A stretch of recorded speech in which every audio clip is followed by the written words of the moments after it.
G'day everyone and welcome to episode number 9. Woohoo! Welcome to September everyone. Hope you're all having a good night tonight. Okay, so let's get started into the show here. If you haven't watched before, my name is Purple Cashina. I'm your host tonight, and I will be chatting with Aquilus1 and also Sacada, also known as Scott and Lisa. So they're going to be my awesome guests this evening. We're going to be talking about their epic challenge, absolutely monumental task of finding a geocache in every available LGA in Australia and New Zealand. And I believe at this point in time, they are the only 2 geocaches to achieve that goal. So that is very exciting. So we'll find out some more details from them in a little bit.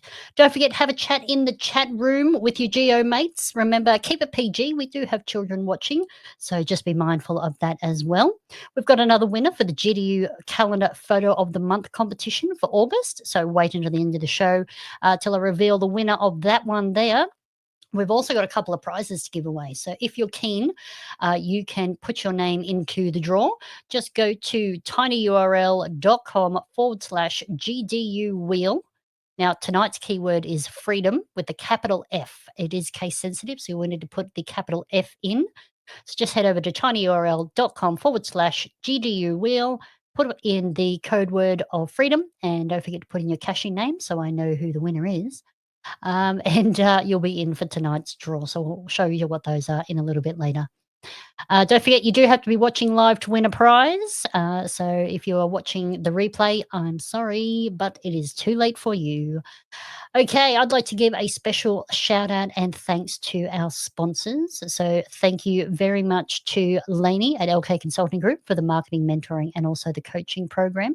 Big thanks to John and Di at geostuff.com.au for their continued support and monthly prizes for GDU. That's absolutely awesome. Thank you very much.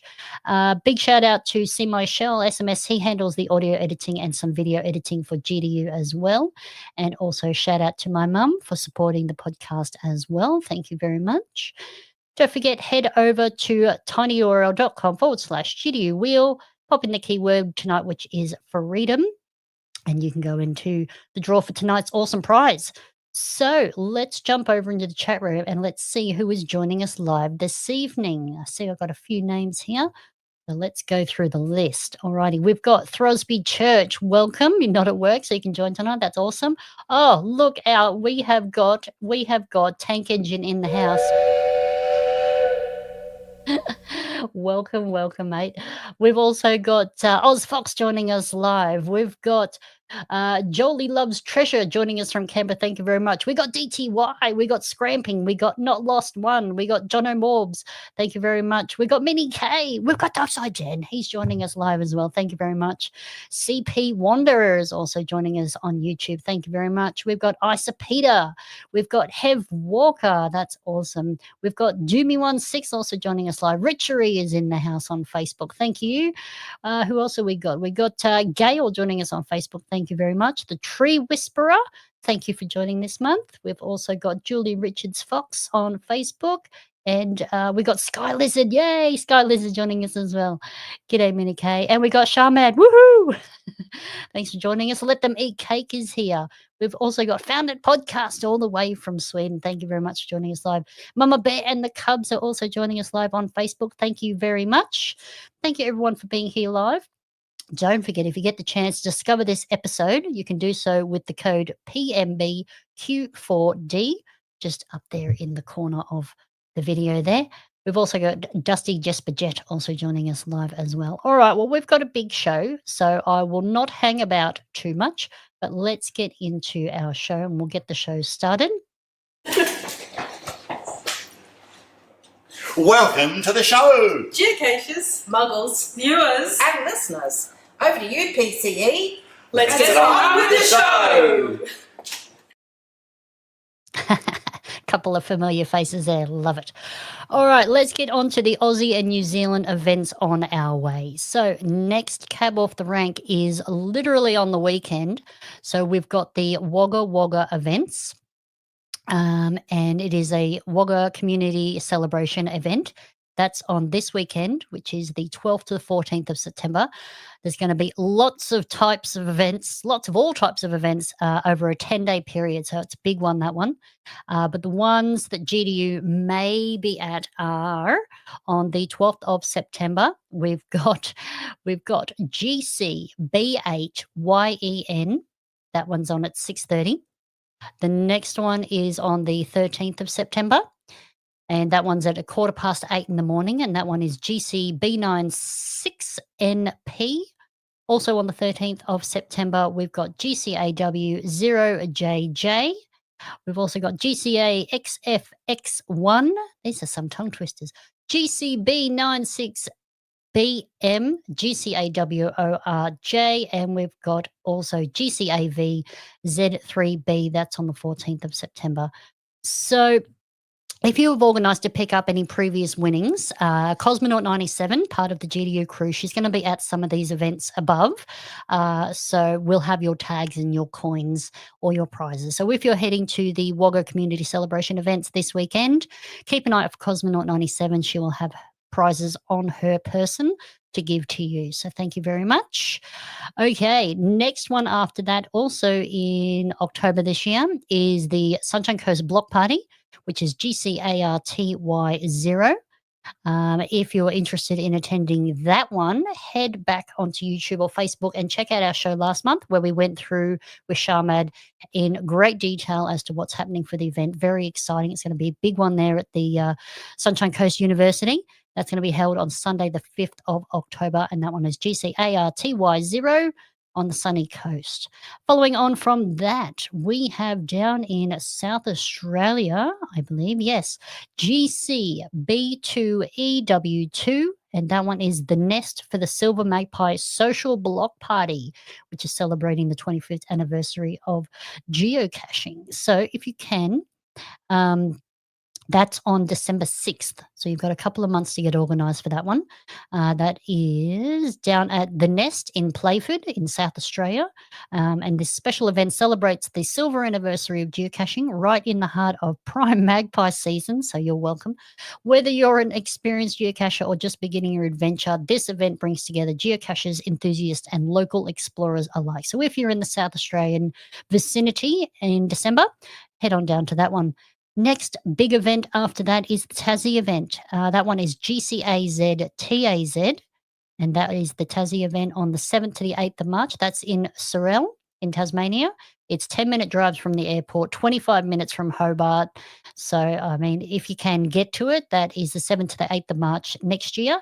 Also, if you want to check with your automotive club, like RACV, RACQ, all those sorts of ones, they do have some special deals going for the Spirit of Tasmania as well. So if you can get into that. Oh, and don't forget, we've got the Western Australia Goes Big event. I forgot that one. That one is in September, so end of the month. That one is GCAX966. That's WA Goes Big.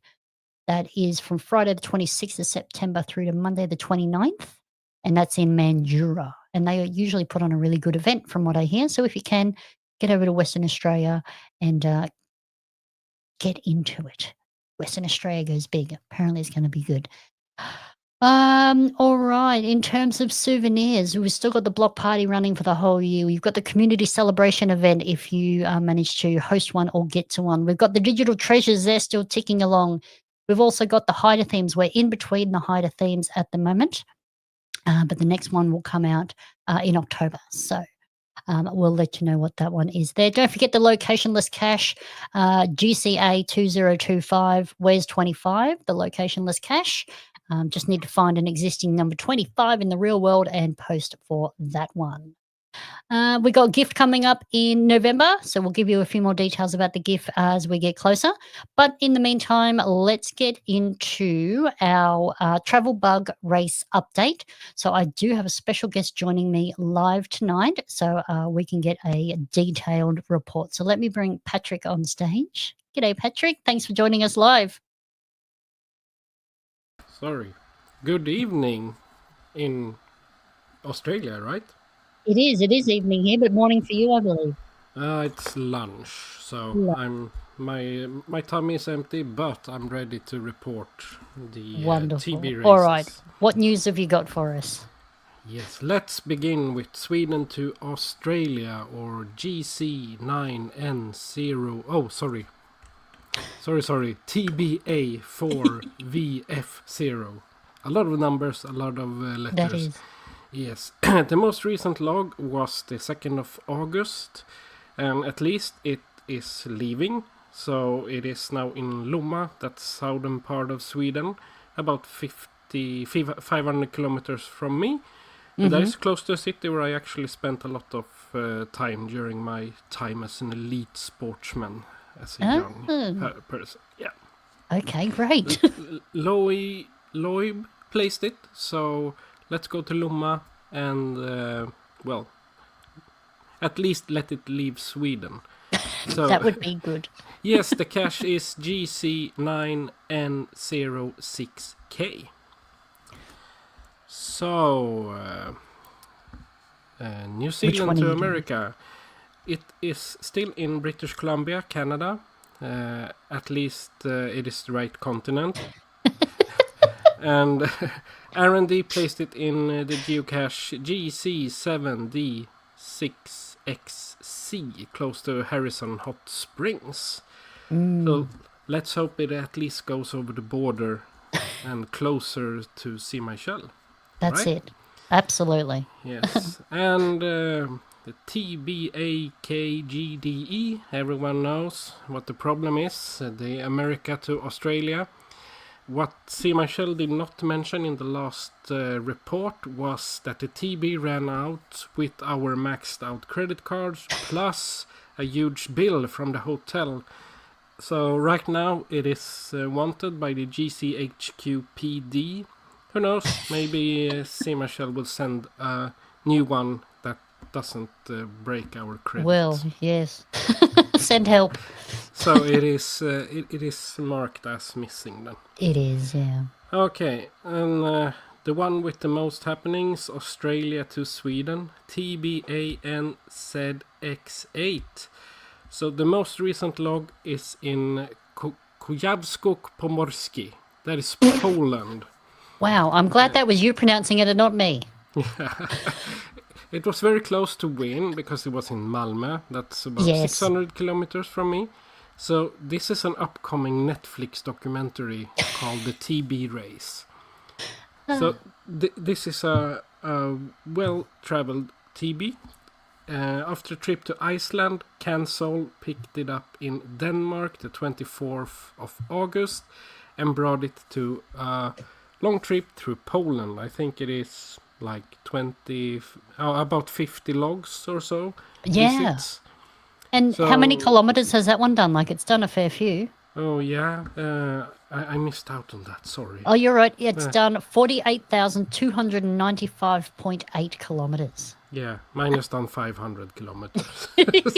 Not rubbing that in. Yeah, so yeah. it appears that if not, this TB will be the one with most discoveries, at least. At But least. who But knows? no photos. No, that's People are too not sad. putting photos. Poland is a beautiful country, so I hope they Exactly. at least take some photos. But that would be lovely. I should harass people and send them. I know you've got my TB. Make a photo. Put a photo on it, please.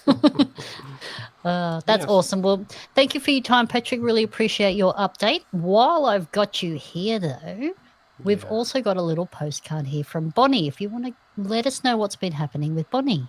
Yes, last month we went to the Netherlands, so we didn't do as much as we wanted. But Bonnie was in a agility competition. She did not win or lose because she was marked as the happiest dog in the whole competition. Oh, and is that the picture on the left there with the blue ribbon? Yeah, Oh, and up in the right corner, that's in the evening. oh, okay. So you, After her big day. if you have children, you know the eyes of someone who almost falls asleep sitting. Oh, that's And lovely. the last 2 weeks, we also have Auntie Saga at home. That's Yeah. a picture down the right. So our couch has been busy. I have had to sit on the floor almost all the time. It's only fair. Yeah. Oh, that's awesome. Well, thank you very much for the updates, Patrick. Really appreciate your time. And yeah, you can go get some lunch now. Thank you. Finally. No worries. We might see you next month. Who knows? Thanks, Patrick. Bye. Excellent. So there we go. We have the updates from Bonnie and also the TB race. So now let's get on to our show with our wonderful guests for this evening, and we'll get on to that right away. Hi, Geocaching Down Under. This is Sweden calling. Now, listen to the show. Excellent. Familiar face there. Love it. Okay, so tonight's guests are Aquilus1 and Sacada, Lisa and Scott in the Mogul world, and they have done the massive effort of finding a geocache in every Australian and New Zealand available LGA. So if you've got any questions, pop them in the chat room. I'll bring them on stage now and we will get started. Scott, hi. Hey. Lovely to see you. Thank you for joining us this evening. Hey, thanks for having us. Not a problem. Now, just for the viewers out there, tell us, where in the world are you tonight? Cooper Petey. Cooper Petey. Not even at home recovering after the big trip. Not yet. Not yet. We're getting there. We're getting there. Yeah. Making your way back. Oh, that's absolutely awesome. I think it's. I think you're due for a well-deserved rest coming up. So that's good. Well, let's start with a bit of an overview for everyone. Do you want to give us some stats, like how many LGAs are there in Australia and New Zealand? How many have you found? Do you even know your final number? Don't know all the exact numbers off heart, but we've got like 539 according to. Well, according to Project GP, you've got 539 Australian. I believe there's about 544. Mm-hmm. Mm. Yeah, But some of them don't have a geocache, is that right? There's 6 without geocaches, and Right. we've managed to get one of those with an event, and looking at getting another one as well. So we can slowly get those as well. Not all of them, but yeah. That's a good idea, having an event in an LGA to get it, isn't it? Yeah. I like that. And so, do you know how many LGAs there are in New Zealand? It's 17. 17, okay. So they're big areas. So New Zealand was interesting because you've got the North and South Island, and everyone goes, oh yeah, you just do both of those. But there's also the Chatham Islands, which is islands which are way out to the east. You actually have to fly over the zero. International Dateline. Well, they've moved the dateline around it. They moved the dateline around the islands. Yeah. Yeah. So so that was sort of a bit hard to actually do that one. So we had to actually fly there, and they've only got one plane, and it goes from Auckland, Christchurch, and also Wellington, and once a week from each of those places. And so if you're going from Christchurch to fly back to Christchurch, you have to stay there for a week. Right. And not so easy. So we ended up flying out of Christchurch and then back into Auckland. So we only had to stay there 3 days. Okay. Yeah. Wow. We couldn't fly out because of fog. So, well, I imagine you had a few of these challenges organising getting to some of these more remote LGAs. Oh, yeah. They do take a bit of planning. Well, planning, we kind of know where we're going to go and sort of how much time we have to do it in, which we tend to extend on because they do take a bit longer sometimes. But you got to, there's a lot of planning involved in some of them, especially because you need permits as well for a lot of them, plane flights, trying to link them all up as well. So it's it's a lot of fun involved. Well, I was going to ask, I'm so intrigued. How did the idea of getting a geocache in every LGA come about? I think it's just something that, well, for me, it's something that I knew about very early on in caching, and something that I've been doing for a long time. just a little bit by a little bit. So the Project GC stats are a great tool to delve into and find lots of information in there. So from Project GC, they've just been slowly chipping away at them, but really strategically going out and doing trips just for the LGAs. But I love traveling, so for me, it's just a really good excuse to head out on the road. Isn't it? Well, how long have you been geocaching for? Since about the middle of 2016. Yeah. And Sacada, how about you? I signed up in 2005. Oh, okay. Yeah. Really? Started geocaching in 2002, a tank engine one, which was a big money, and never got the final until 3 years later. Okay. It's dedication, isn't it? Yeah. God. So, like Lisa, you were saying, you've done a lot of travel, and you looked on Project GC and just thought, oh, you've got quite a few LGAs, and then the idea popped up. Well, let's see how many you can get. Yeah. So it's been something I've been doing for most of those years, really. More so, probably. Yeah, most of them. And but I've been doing sort of little trips, long weekends, few, sort of flights away, really just taking advantage of some cheap flights. It's always got to be cheap. Yes. So cheap flights, cheap car hire, and just making sure everything lines up. Get out there on the road with your map and your list of caches, and have your line drawn. You know where you're going, you know what you're doing, you know where you're. Certainly we have missed flights in the past, being a little bit too busy, and so it's just one more. Just one more. In this case, I was on the river kayaking, so yes, great caches, but missed the flight. Just 15 minutes. It's frustrating. Oh, isn't that frustrating? So then, like, when you looked on Project GC and you thought, okay, like, I've done a lot of LGAs, when did the idea of going and including New Zealand in that come about? Was that recent? Like, was that this year or a couple of years? That was really recent. I mean, I think one of the things when we finished doing all the LGAs, people were like, what are you going to do next? And we're like, I don't know. Like, we've just finished. Like, they have no idea. And they were having the Rotorua mega event, which was really keen to get to. And it's like, well, maybe we can do all of them as well while we're over there. Yeah. So I think it started off as a bit of a joke, actually. And anyway, we did it. But so we just looked into it, did a bit of planning. And it was very doable. Again, we had to really line up what we're doing. We actually changed our dates a little bit because the flights to Chatham were really important. So we wanted 2 weeks on the South and the North Island each, and then that 5th week was Chatham and the mega event. So everything kind of fell apart for a little while and had to redo all our dates again. So it doesn't always go smoothly, but so what was maybe a possibility turned out a really good trip, actually. Oh, okay. So you were saying New Zealand took you 5 weeks to do every LGA, and we crammed absolutely every minute in that we possibly could.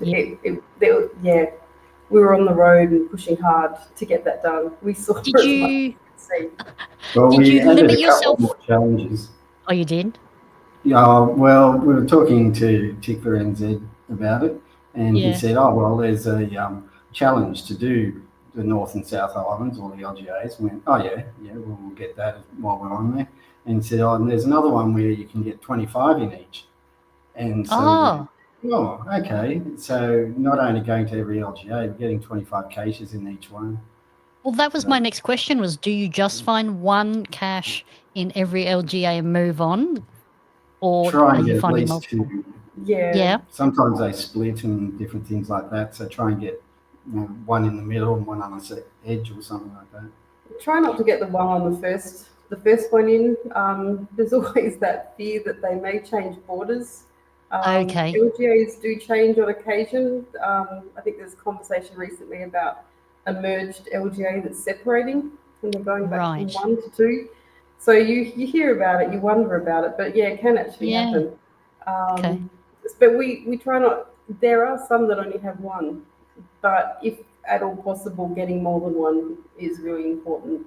And with New Zealand, getting 25 in each was a real challenge that kept us going. But yeah, as many as possible, ideally.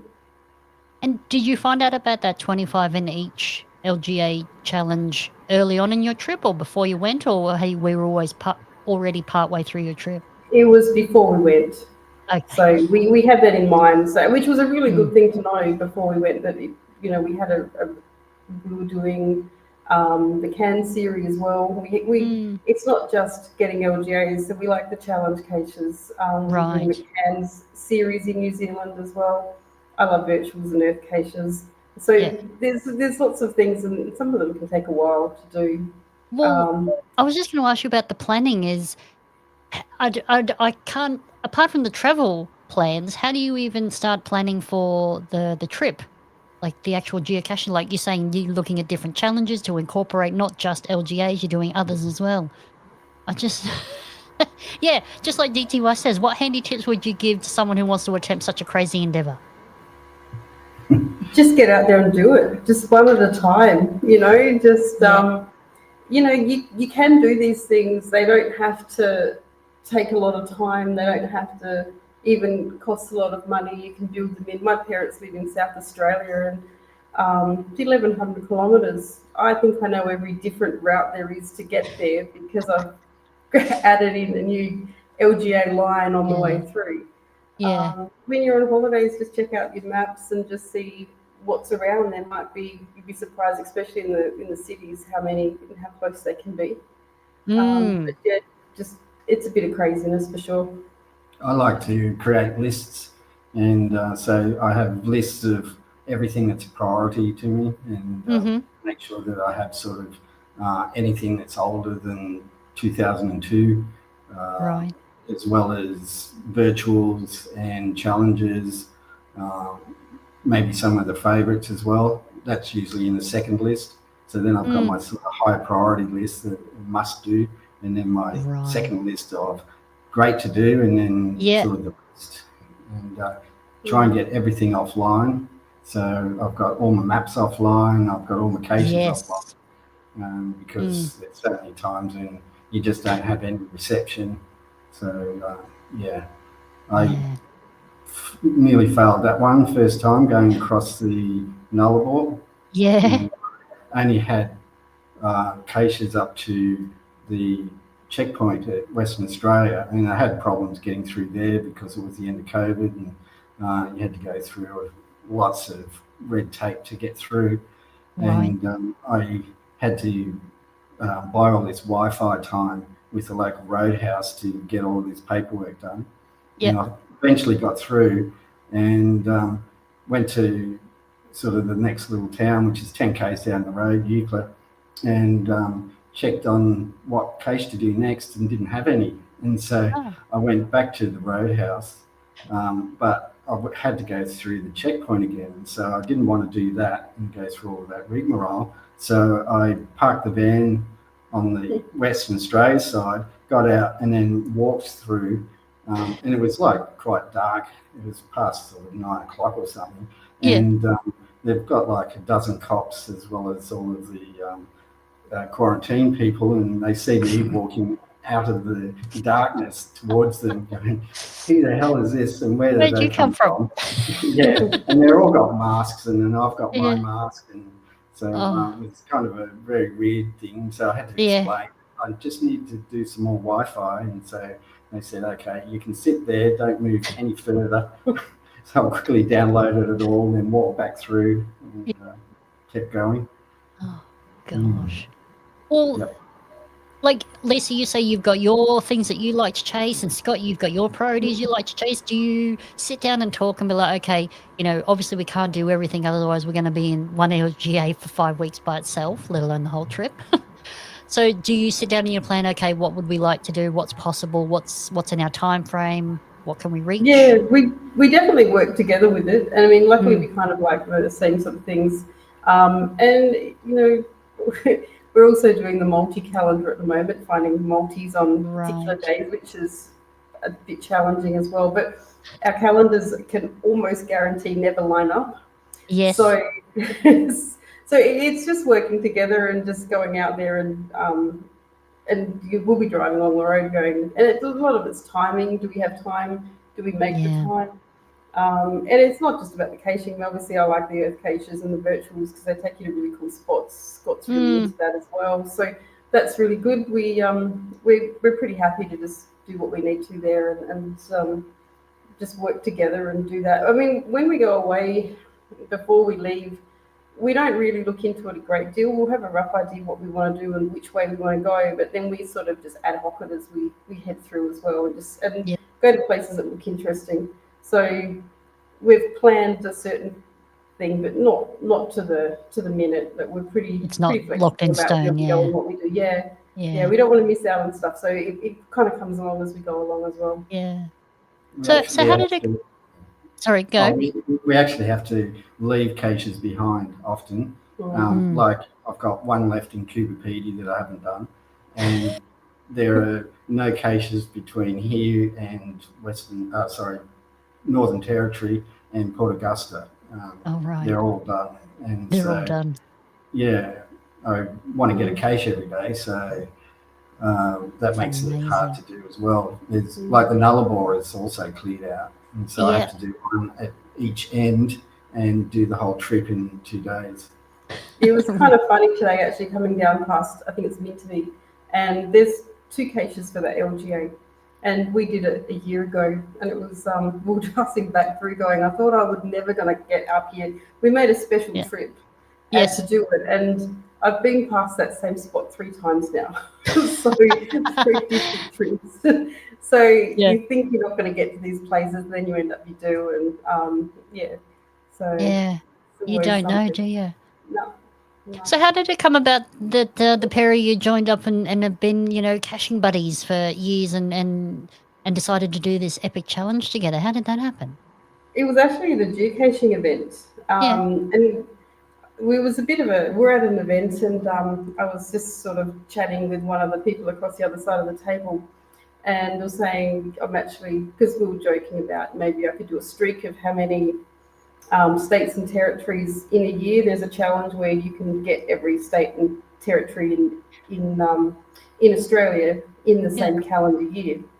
And I had completed it, which had taken a lot of effort to do, but we were joking, going, if I just do Queensland and Northern Territory, I could do it again, to this person on the other side of the table, because I was joking that I could do a streak.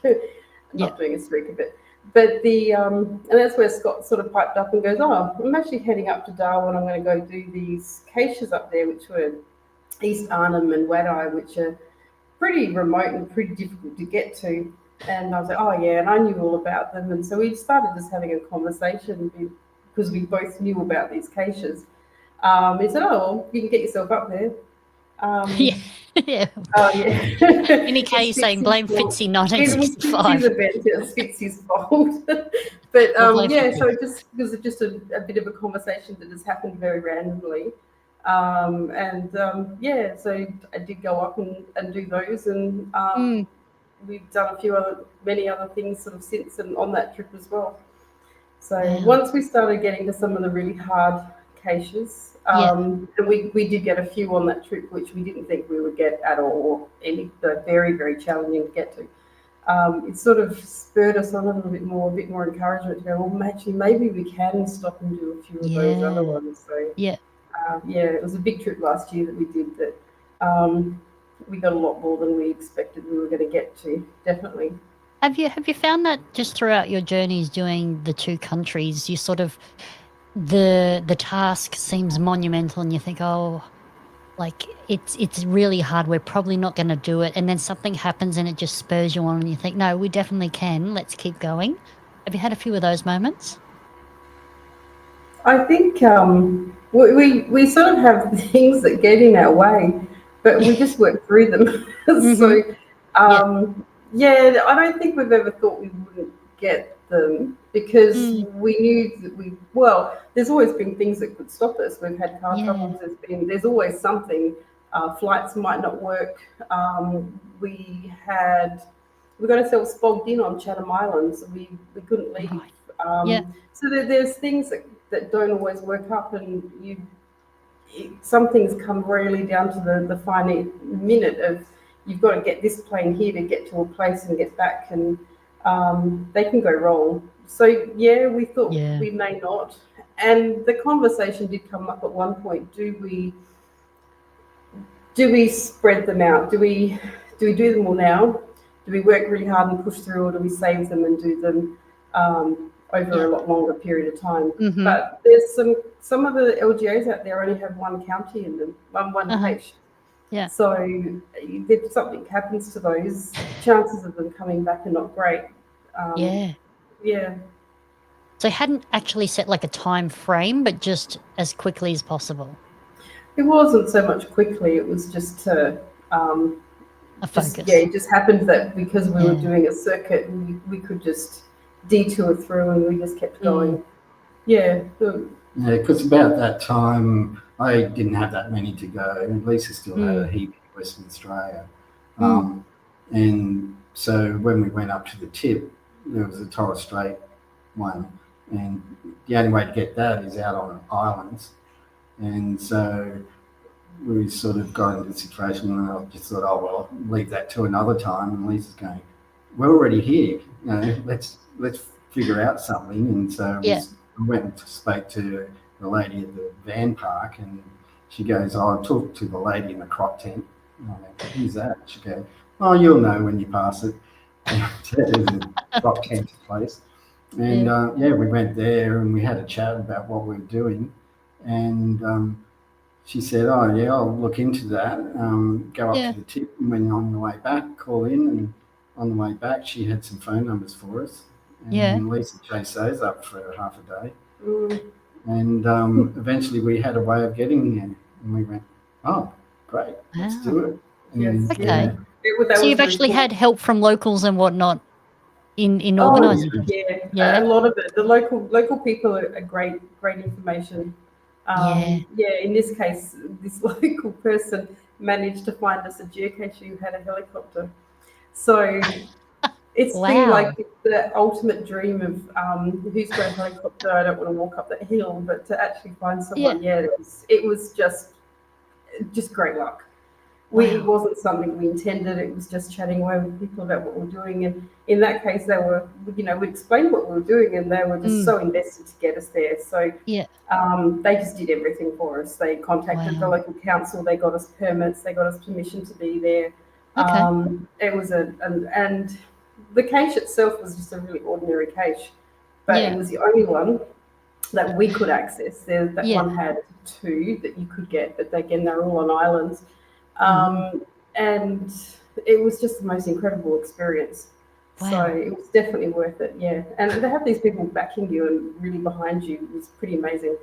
Yeah, that's right. And they don't know you from anyone, and you tell them their story, and they're like, okay, that's really cool. I'll help you out. That's amazing. So you got a helicopter ride to a geocache. Pretty much. Not many people can say that. No, it definitely was probably up there with one of my most favourite experiences for sure. Well, that ties right in with a question I've just got in from Scramping on joining us on YouTube. What was the most favourite LG that you have visited? Do you have one that stands out? Wow, that's a really hard one. Put you on the spot. Oh, yeah. Yeah. So I think for me, some of those really remote ones, there's something, I just that this vast open plains, and there's no one out there. We needed permits to get to them. The local people were pretty awesome. They were just things you don't normally expect. You're driving along roads and you've just got giant ant mounds, donkeys and buffalo crossing the road. And lots of them. Beautiful, beautiful creeks and waterways and oceans, and geology is amazing. So certainly I think the top of Australia, for me, for being so uniquely different, is probably some of my favourite ones. Another one that got me was Palm Island. It took me 3 turns to get there. The first time I went up, and they've got 2 ferries that leave around the same time. One goes to Magnetic Island and one to Palm Island. And next thing, I suddenly found that I was on the Magnetic Island one. instead of Palm Island, and so I had to cancel a whole lot of that. You had to go all the way to Magnetic Island and come back. Yeah, without getting off the boat. So that wasn't great. But then that was on my way up to meet Lisa at Cairns. And Right. so when we went, after we'd done the tip and everything, I said, I missed getting Palm Island because Lisa already had it. And so we went, okay, well, let's go back down there and grab it. So we went back down and had everything organised and made sure we got the right boat ticket and all of that kind of stuff. And then we went, okay, well, we've got to stay overnight, so we'll try and get accommodation. And suddenly there's no accommodation. There's only one place that really has any. Right. And they were totally booked. They had a funeral on. And so a lot of people had gone to the island. And so there was just nowhere to stay whatsoever. So we couldn't get on again. So we had to leave. And we ended up going all the way around Australia, got back to Canberra, and I went, I'm going up to get Palm Island, and you got to come with me. We're just doing this one. Yeah. We finally got on the boat, had accommodation and everything, and Lisa made some stupid comment that only a whale could stop us now. Well, Scott was he's going, I think I'm going to make it. I think we're going to get there. And I went, well, we're not there yet. You're on the ferry? Yeah. But he's been like, don't get to, don't say anything. You're not there yet. He goes, well, what possibly could go wrong? I don't know.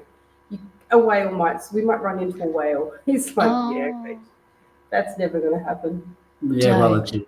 We didn't actually run into it, but there's a channel where the boat has to get in, and a whale decided to occupy that space, and so it was there, playing around for half an hour or something. It was a really long time. We were just stuck on the boat, couldn't even get to there. And I'm going, I think I could swim this. It was distance. Start assessing it. How fast is the current? I could do it. Yeah. I'll sign your name. It's fine. But over on the island, it's an Indigenous island, and so we were spotted, and we walked through the streets and had to walk 8 kilometres up a hill to find the cache. It was a horrible hill. Yeah, and there's wild brumbies up there and lots of ticks and leeches and all sorts of horrid things. But we managed to do it and walk back sort of late in the night through town, and then sort of back near where we're leaving from, and we stayed there the night. And the next morning we were waiting for the ferry, and there's a few ladies from the hospital standing around, and they saw us, and so they started chatting and what are you guys here for? And we sort of explained, so you're tourists? We don't usually get tourists here. And so that was kind of very unique. And said, we thought you're either with the church or with the hospital. It's one or the other. Wow. Gosh. Yeah. But it's certainly one of the things with the LGAs as well, when you go to those, probably some of the harder ones to get to, that they can seem a little bit daunting. You do need permits, but they are very welcoming, and the permits generally automatically apply, like you just get them automatically. A few of them they do check through. And look, they're really, when you get to the places and you interact with the people there, they are very friendly generally. We've never had any issues with any of them before. People have been a great source of information, so they've really helped us with caches and things as well. We've had a lot of events that are a great place when you start speaking with people, especially if you attend some of the local events in the area that you're at. We've never really held any of our own because we're not too sure when we're going to arrive in a place. But we will attend them if they're on, and so they've given us numbers and contacts and different people who have done similar trips through some of the LGAs, and so we've been able to have some local knowledge. Some people haven't done it for a long time, but they were certainly great to talk to and help us out as well. But for the main part, I think we've just ad hoc'd it and just gone blind into these places, and it's mostly worked out okay. Mostly. Well, I'll some adventures involved. I'll get to Ozfox's question in just a second, but as you were speaking then, I just had a side question. So you were saying some of the caches need permits and whatnot. Did they state that on the cache page so you know ahead of time? Generally not. I think it's a matter of, okay. a lot of them are the Indigenous LGAs in the communities. Mhm. So I think for the most part, you just have to, especially if you're looking at Northern Australia, you really have to be very aware of what's going on and do your own research. Yeah. If you look up towns and things, you'll know where they are. And I think that is some of the hardest LGAs are the ones in those communities, Mhm. but they're the more remote ones. They're the ones on the islands. Yep. So some of them are hard in that we've had to have a diesel car with long range, carry extra fuel. We've had to tent it, camp out. Sometimes you need camping permits as well. Right. So transit permits, camping permits, liquor permits if you want to purchase takeaway, things like that. So there's a lot of permits. They're really easily to get. You just got to do research beforehand and know. I think Mornington Island was probably one of the harder ones with the logistics of trying to line up the planes, and also the Torres Strait Islands. Yeah. Scott definitely had a lot of issues with Palm Island. But I think, the Torres Strait Islands, definitely. There's only 2 caches on 2 separate islands. Yeah. And you've got to go in by plane or helicopter. We Yeah. went into Marbiag, which is actually, I think, the shortest commercial runway in Australia. So I was really happy to come. Yeah, I'm really pleased not to have flown in. It was really small, and even coming in on the helicopter, it was grabbing my seat. But geez, it was fun. But so I think a lot of those that involve many hours on the road, you could do a full day to get into some of them. Yeah. But the LGA hunting has become much more well-known, more popular, especially more recently. And there's a lot of people going out into these places. So there's more caches popping up. There's a lot of earth caches as well. So there's more and more caches coming out in some of them. So were you happy, like, if there was an LGA and it only had an earth cache in it, you were happy with that? You didn't have to find like a physical cache in each LGA? That wasn't like one of your, No, look, it was a matter of just being there. It was driving through the area, doing some of the caches up, LGAs up there didn't have anything in them, and so we've actually put some out ourselves as well. So if there's spots, and since then more people have come through and put other ones out, we don't go crazy with it, but sometimes you find a really awesome spot and you think this really deserves an earth cache. Yeah. As long as Project GC ticks it off, we're happy with that. So it can't be an adventure lab. So it has to be a cache in the old school of things. Yeah. But an event qualifies, so that works. Yeah, exactly. That'll do. All right, I'm going to go off script here. DTY has got a question for you. Do you have any scary stories other than stepping on snakes? I didn't step on the snake. Oh, was that you, Scott? Was it? And survived. Yeah. I almost regret telling him that there was a snake he was about to step on, because I think he would have kept walking over it. Right, one of those things. Try to avoid it and then make it happen. Oh. So you're just walking along and Lisa's like, there's a snake, and you're like, boom, straight on it? Yep, pretty much. Great. So has that been the scariest thing? Did it bite you or anything like that, or? No, it left eventually. Right. I think so did you. It was as upset as Scott was, but yeah. Yeah. Oh gosh. I don't know about scary things. Was there any location where you sort of felt scared, like that we are really quite remote here?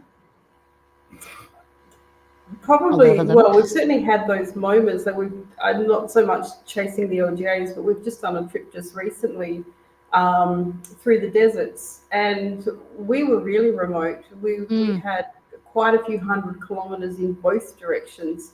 sort of over on the Northern Territory, West Australia border, going through the sand, the desert, so that way. And there was no one around for hours. Yeah. Days, actually. Days, Wow. yeah. So quite remote.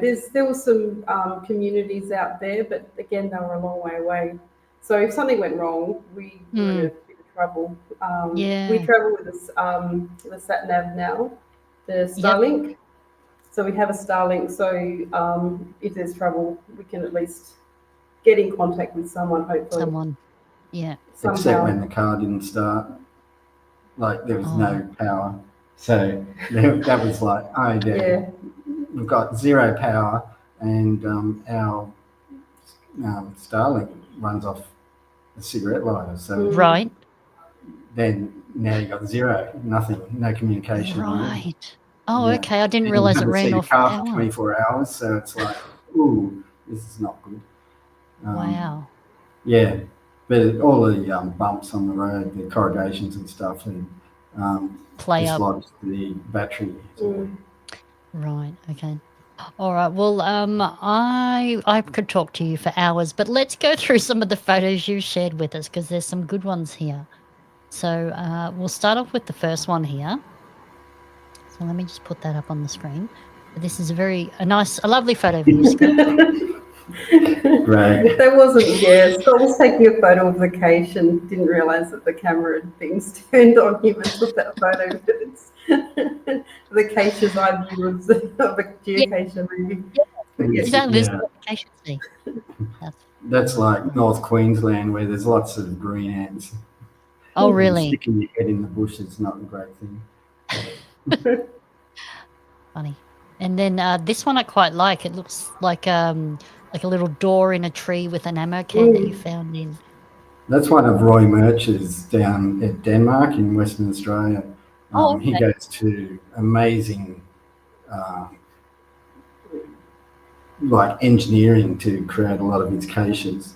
One memorable one was where he has to, it's a multi, and the first spot you have to open this box and there's a crank in it and some coordinates, and then you go to the coordinates and then there's this thing on the wall and you fit the crank in and then you start turning and it starts making noises and things whirl around and everything.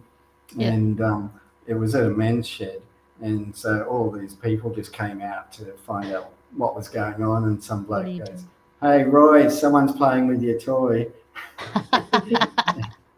And so he came out and got to meet him, which was really good. Yeah, there was some amazing caches. If anyone's in Denmark, definitely go over and chase these caches down there. They're just some of the best ones I've seen, I think. Well, they had their event there, was it last year or a year before? So I imagine there's quite a few good caches around that area. Yeah, it's rich in caches over there. Yeah. All right, let me put this one up. So this one we've titled Lisa in Fog. Yeah, that's good old New Zealand. It was actually, I don't know if it was that day or another day, but there's pictures of me in my beanie first thing in the morning. Yeah. Then I've got my sun hat on. Then the fog rolled in. It was so wet, so then the raincoat went over the top. And the grass is so wet, you just can't see how wet it is in that picture. But yeah, that was New Zealand caching. You look so impressed in that image. Just keep on going. Yeah. We actually went to an event after this one, and we rocked up, and we got so many clothes on, as well as being saturated wet, and the locals there are in shorts and thongs. It's like, what? Yeah. We're struggling, and they're like, "Oh, it's a beautiful day." And we're from Canberra. Exactly, they're wondering. Now, I like this picture here. So this is the sign, and it says, "You are standing at the northernmost point of the Australian continent." So where is that one located? Cape York Peninsula. So, you have to drive a long way, four-wheel drive tracks, and then you finally get up to the tip, and then it's an even tougher four-wheel drive, and then you have to walk, and then you finally get here, and people have shot the crap out of it, but they've put a new one up there since, so it won't look like that anymore. Is there a cache actually there, like a virtual or anything? Oh, yeah. There's Oh, I think there's an earth cache or a virtual, There's virtual and and earth and there a is a trad. trad as well. Oh, okay. So yeah, it's a very popular place to go, but it's very seasonal and a few creek crossings and things. So it depends on what the weather they're having. It pretty much rained the whole time we were up there. And we met a geocacher up there. We did. You did? Yes. Yeah. Just bumped into or arranged a meeting? She was up there on a tour bus. Ah. And we bumped into this tour bus a few times along the way, and we'd stopped and we were just having a chat with them, as you do. And we said, well, geocaching, and she said she was too. So she wasn't able to make it to the tip, but she was pretty satisfied for having made it as close as she did. Okay. Oh, bugger. And then I really like this one. So this is you, Scott, and tell us about this one. So in the background, there's a sign that says equator, 5,140 kilometres to the left. And then on the other side of the sign, it says South Pole, 4,803 kilometres to the right. Yeah, so that one is the southernmost point of the South Island of New Zealand. Right. So you drive all the way down there, and then you have to walk through a sheep paddock for a kilometre, and eventually you get down, and there's nothing more than this sign. Oh, really? Yay, made it! But there's a constant stream of people doing it. Oh, really? The views are really good too, but yeah, it was fun. Another foggy day. Yeah. Must have been the theme for New Zealand. And then I've got this one here, which is at a waterfall, the pair of you. This New Zealand as well? So we were taking a bit of downtime for that one. So we went out on the Milford Sounds boat cruise. Yes. So so we went up and So, it's not just all hard work. I mean, it can be really... Oh, come on. That was about 4 or 5 earth caches on that one boat trip. It was a lot of hard work. Trying to do the earth caches and look at all the waterfalls and everything else. And it was an interesting one, that one too, because we pretty much booked the only available time that we could, and we woke up in the morning. It was torrential rain. Drove all the way in there, saw nothing because it was foggy and raining the whole way. Got on the cruise, and then the sun came out, and it was just we actually got to see all the mountains and everything around it, and came back in, and then the clouds came back down. But it cleared for us, which was nice. God. Definitely a good spot to go visit. But we ticked off that LGA too. That's a good one. Now, I like this picture too. Tell us about this. It's a picture of a beach with like a rock formation. Yes, so that's on, I'm not exactly sure the exact location, so near Hokitika or Greymouth, or there's earth caches there called Pancake Rocks, which aren't actually real pancakes, but it looks like a giant's boot or something on the beach. But it was just one of the places we just pulled into, one of the lookouts, doing a few caches, a lot of trads, some really good caching on that side. And it was just one of the sceneries that we had along the way. Some of the rock formations through there are pretty amazing. Oh, love that. Love it. That's really good. So when you finished in New Zealand and you'd gotten every LGA, did you do something to celebrate? Not New Zealand. No. So we did for when we finished the Australian LGAs. So we had Flinders and King Island left to go. So we did have an event down there, and we had another event when we came back as well. And they were pretty good because we had a lot of people contacting us and really congratulating us and cheering us on. We even had another geocacher. A couple of geocachers. So we did. Martin came with us, and we sort of moved up along the way a bit as well. So we had other people doing it as well. I think we were pretty remote a lot of the time, and we didn't realise until we got back towards the end of everything just how much everyone at home had been watching the stats, and logs, and doing that, and watching and really cheering us on behind. So which is pretty amazing. Like they're a great bunch, and we're really pleased to have them as our friends. But just the Canberra crew, but also those around Australia as well. There's a lot of people read our logs, and obviously logging all these caches. We try to do a pretty detailed log. Sorry for those that read them because they're really epically long. But it's really cool. Like you look back on them and you think there's our memories of our trips. It's not about the stats, and it's not about it's cliche, the journey. But it's so people have been reading all our logs, and We get messages from people going, I really enjoyed reading your log, and they enjoy that we take the time to actually write something personal about most of the caches that we do go to as well. So, yeah, there was a lot of people that we weren't really sure of. So, yeah, it was a bit of a low-key celebration, but at least you did something. Yeah, we're really pleased to know we've got those people backing behind us as well. Nice. You know, you could probably turn those logs into like a digital book or an online blog or something. I mean, you know, with all your free time. Oh, yeah. Because that'd be fascinating to read, I reckon. Mm. Well, we don't leave out the drama. There's Good. Plenty. That's all the colour in the story. I like it. Yes. I mean, I'm friends with you both on Facebook, so I get to see your daily updates on your journeys there with the pictures. So that's absolutely fascinating. And I reckon it'd make a really good digital book or even a blog, you know? It'd be good. So another question for you. If someone was wanting to follow in your footsteps and do the Every LGA challenge, where would you suggest they start on that mission? Locally. Start small, yeah? Yeah. It's kind of, I really enjoy working out the paths. So you know, I'm going to go to a new area and then sort of do the whole bottom of Queensland, for instance, and working out a path that can get you through every LGA in the shortest amount of distance and tick them off and then sort of work your way up.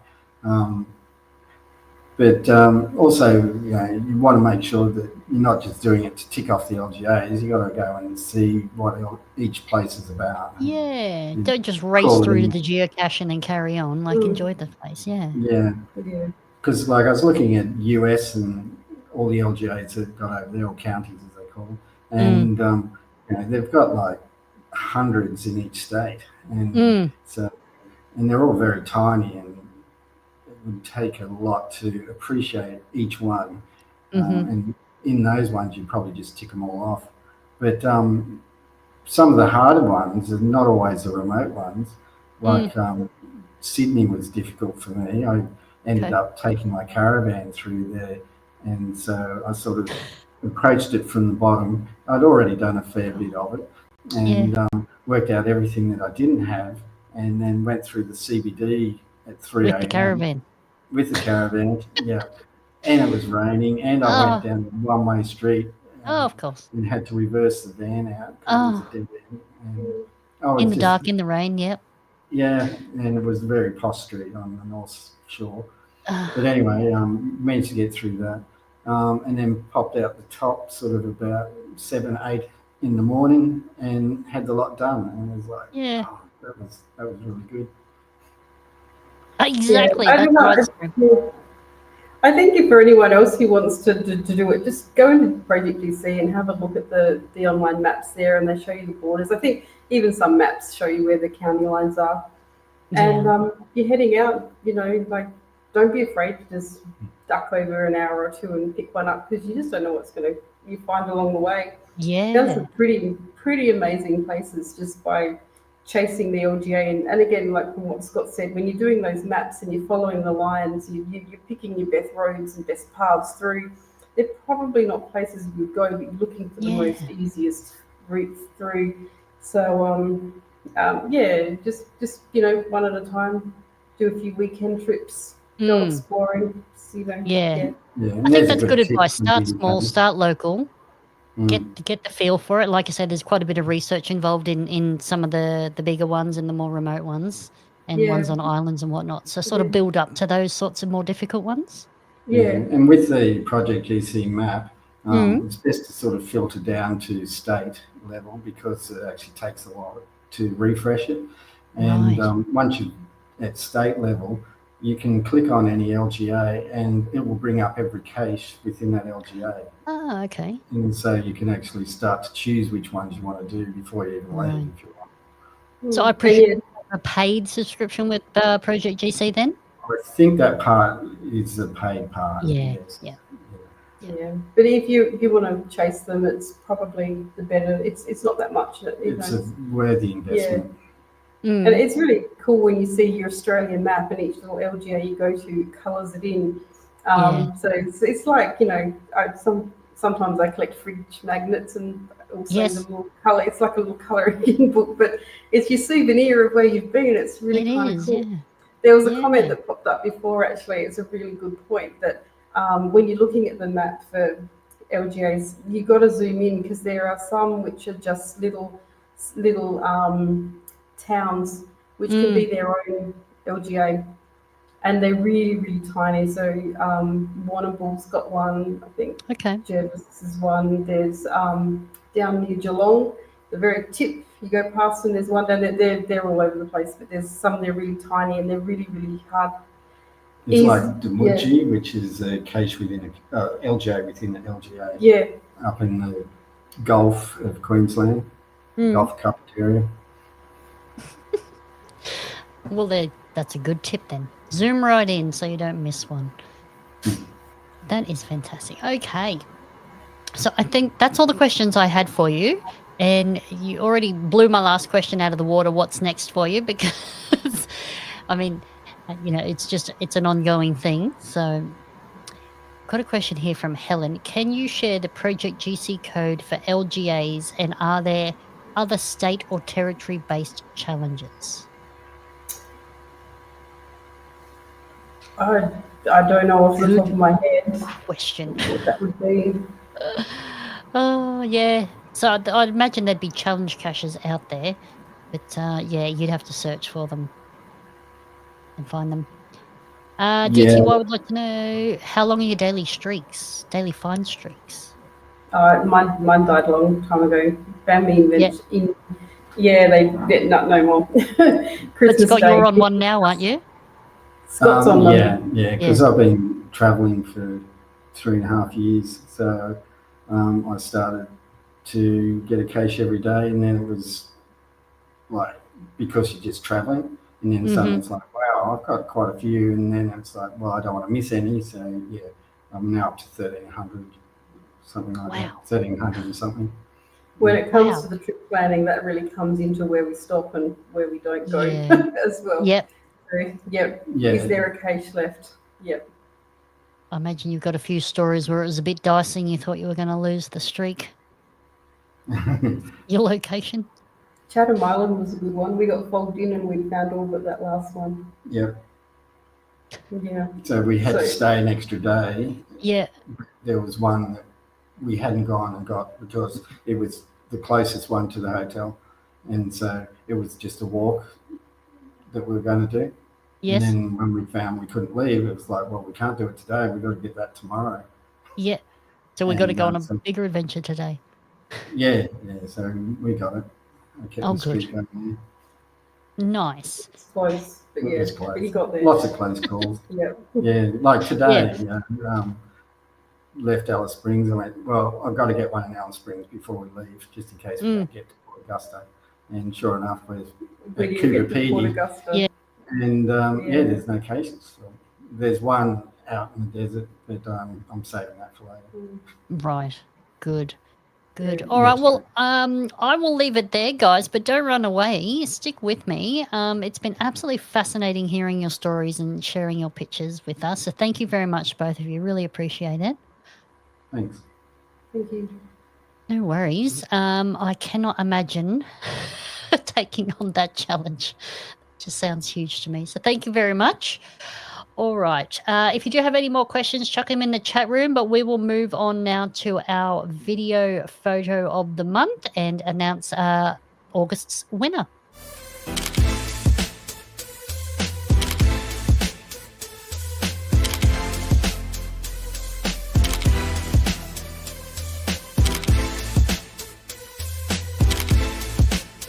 Do you think I've got a chance, do you reckon? What for? How about the calendar photo of the month? Let's see this month's winner. Yes, thank you very much, SMS. So we did have quite a few entries in August, so thank you for everyone who put a entry in and those who also voted. So this month's winner for the photo comp, I believe he's here, is it's Darkside Dan. Darkside Dan.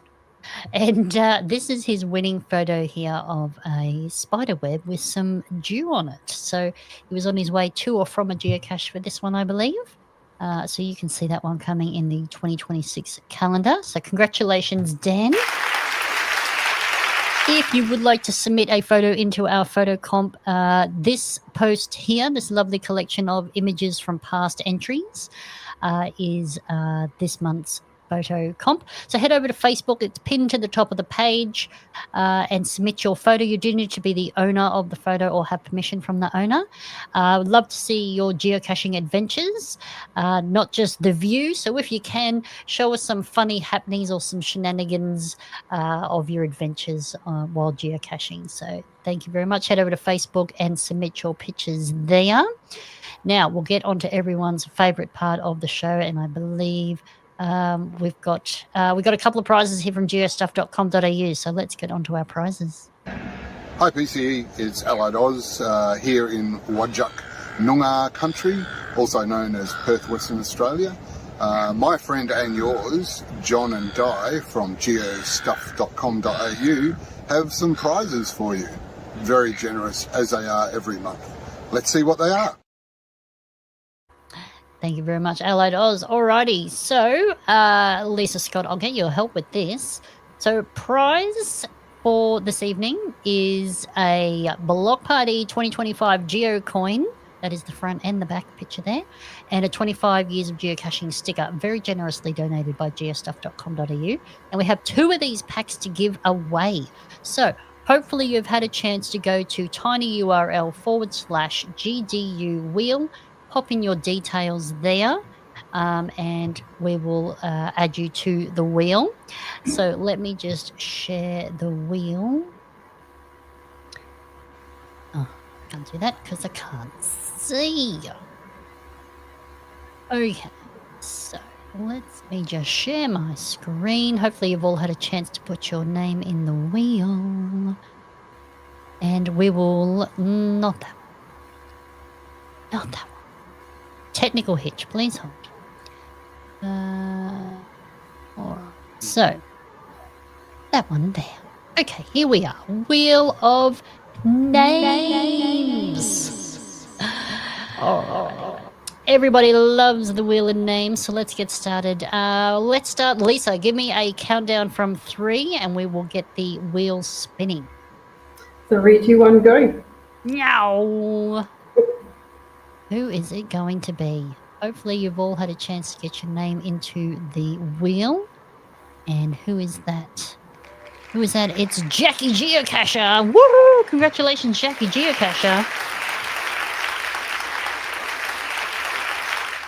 You can send me a message on Messenger and let me know your contact details. Otherwise, I'll reach out to you on geocaching.com and get some details from you. All right, Jackie, you have been removed from the wheel. If you win a prize tonight, that is your only chance. So, Scott, I'll get you to give me a countdown now. 3, 2, 1. And we are off again. So who's going to win this awesome prize pack? 25 geocaching block party geocoin and a sticker. Who is this going to be? Whoa! That is very cool. Congratulations, Nergalagrin. We'll go with that. That just rolls off the tongue. Alrighty, so feel free to send me a message through Messenger. Otherwise, I will reach out to you and find out some details there from you. And GeoStuff will get their details, the details from you and send you your prize. Now, tonight, for our Patreon-only prize, we have got one of these little gift packs, which is a multi-path tag set. There it is there. No one knows it? It's gone. It's a magic trick. First you see it, then you don't. Just teasing you all. So this is a 4-path tag set, Aussie path tag multi-set, an arrangement of path tags there. And they have been very generously donated by a Patreon of the podcast. Thank you very much. So let me share my screen. So this is available to Patreons only. And again, you do need to be here live to win. So Let's see who it is. Are we ready? Who's it gonna be? Oh, it's Gliss. Woohoo! Yay, go Gliss. All right, hopefully you are still watching us live. Gliss, give us a quick mention in the chat room. Let us know you are here live. Otherwise, we will need to do a redraw. But let me know if you are here, Gliss, and we will get that prize off to you. Quickly, I need a message in the chat room. Hopefully someone can message you and tell you if you're not here. It better be quick. I'll give you a quick countdown. So Scott, Lisa, you guys would be familiar with Gliss, surely. Surely she wouldn't miss an episode. She is travelling at the moment, I think. I'm not sure if she's back, but she was up in Queensland last I heard. Oh, okay then. All right. Well, I will give her a few more seconds to shoot us a message in the chat room. Otherwise, I will do a redraw. And we will give it away to someone who is watching us live. So I'll give you another 5, 4, 3, 2, 2.5, 1.5, 1 and 3/4, 0. Alrighty. Sorry, love. Okay, we're going to do a redraw. So let me just remove your name. Your name is being removed. So we're going to do another reveal for you. Okay, let's go again. And who's it going to be? It is Contesta. Woohoo! Now, congratulations. I know Contesta is here. Oh, Gliss, you just shot in. Gliss has just messaged. My goodness, love. It's going to be a fight to the death. Oh, there's going to be carnage in Canberra. Oh, dearie me. Well, there you go. I'm sorry, Gliss, you missed out. You were too slow. I gave you so much time. I'm so sorry. So it's going to go to Contesta because I know she's here. I know she is here and watching live. So I will contact the powers that be and get that over to you, Contesta. So congrats, Contesta. So sorry, Gliss. Just a smidgen too slow, but very close. All right, well, let me just stop sharing my screen there. That was a nail biter. Thank you, everyone, for watching live this evening. A big congratulations to all our winners. I will be in touch with you all to get some details from you, so thank you very much. Don't forget, if there is a topic or an event or something like that that you would like covered in 2026, give me a shout out. Let me know. I'll try my best to get some guests on the show and some content that you would like to see or learn more about. That's right, you snooze, you lose. It's already started. Don't forget, you can write in with your stories and questions or suggestions to geocachingdownunder@gmail.com. Let me know what's happening in your neck of woods, and we can promote that here on the show for you. Massive thanks to our sponsors, Lean It LK Consulting Group, for the marketing, mentoring, and the coaching program. Thank you very much. Big shout out to geostuff.com.au, the best place to go in Australia for all your geocaching supplies. They do ship worldwide, though. Nudge, nudge, wink, wink. Also, big thanks to C. Michelle for editing the podcast. Thank you very much. Really appreciate it. And also special thanks to Mum for covering some of the cost of the show as well. Now, we'll do a quick Patreon shout out for you all as well while you're all here. As GDU patrons, we are proud to support PCE and the Geocaching Down Under podcast. Patrons are the heart of the show, so a big thank you to all the amazing supporters. Your donations help keep the show alive. So if you'd like to join the GDU family and support the show, go to the Patreon website below. GDU rocks! Yes, it does. Thank you very much, Canberra crew. All right, you can head over to patreon.com/GDU podcast. We've got 3 different tiers of support levels that you can support the show. All money goes directly back into the podcast to bring you this show every month. So thank you very much to all of the Patreons of GDU.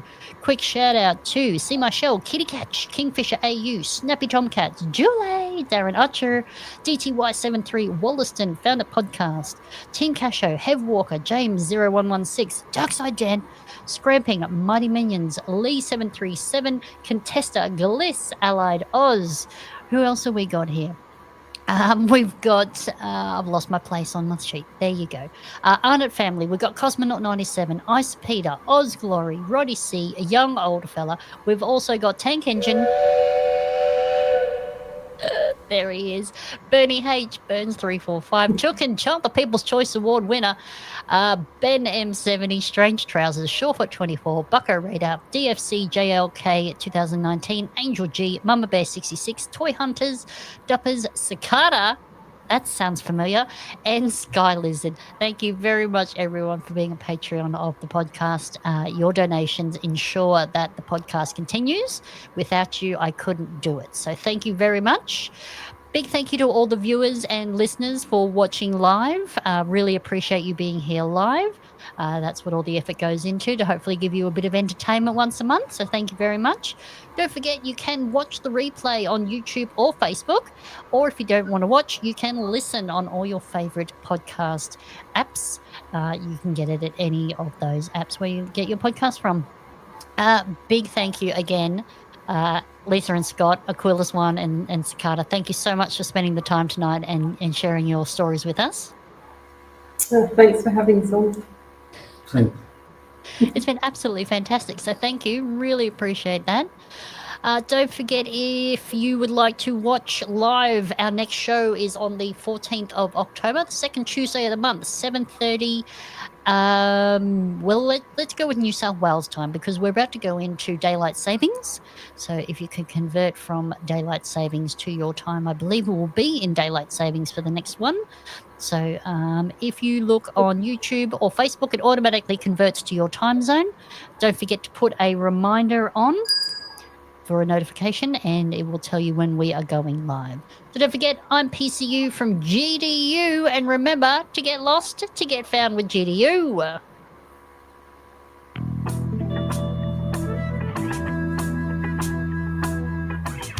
Geocaching down under.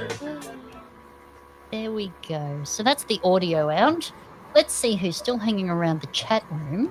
Oh my goodness, I've got a few comments here.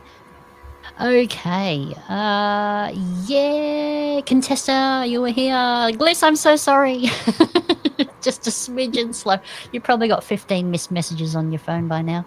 Minnie K, thank you for joining us live and all the information. Darkside Dan, good photo. I've seen your photos that you've submitted in this month's photocall. If you could jump on there and tell me what geocache you were at and some details, that would be great. And if you win, I can share it.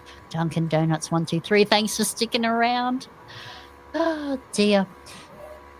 Minnie K, thank you very much. But I'd like a tip on how to get your geocaching partner to divert to an LGA that they already have. We'll talk later. Yeah, might be some bribery involved in that. Thanks for joining us, Head Walker. Really appreciate it. Scramping, absolutely love seeing you here. So thank you very much. Really appreciate everyone taking the time out. Hopefully it's been an entertaining show. Hopefully sparked a bit of inspiration for you to get out there and do your own challenge or find some more LGAs. There's just so many ways you can play the game, isn't there? You know? Oh yeah, so many. Depends on what interests you. I just find it fascinating. And just when you think, oh yeah, I've got my handle on geocaching, you meet someone and they play it a totally different way. They're not even interested in numbers. It's some other thing, some other aspect of the game you hadn't thought of. It's fantastic. Really good. Yes, you do resemble that comment, Fitzy. All right. Well, thank you everyone for joining us live. As I say, we'll be back on the 14th of October. So enjoy your geocaching adventures. Take lots of pictures. Share them on the photocomp, and you could be in the 2026 geocaching Down Under calendar that will be coming to you later in the year. So thank you everyone, and we will see you next month. And again, Lisa and Scott, thank you very much for your time. And we'll see you all again next month. Bye. Bye.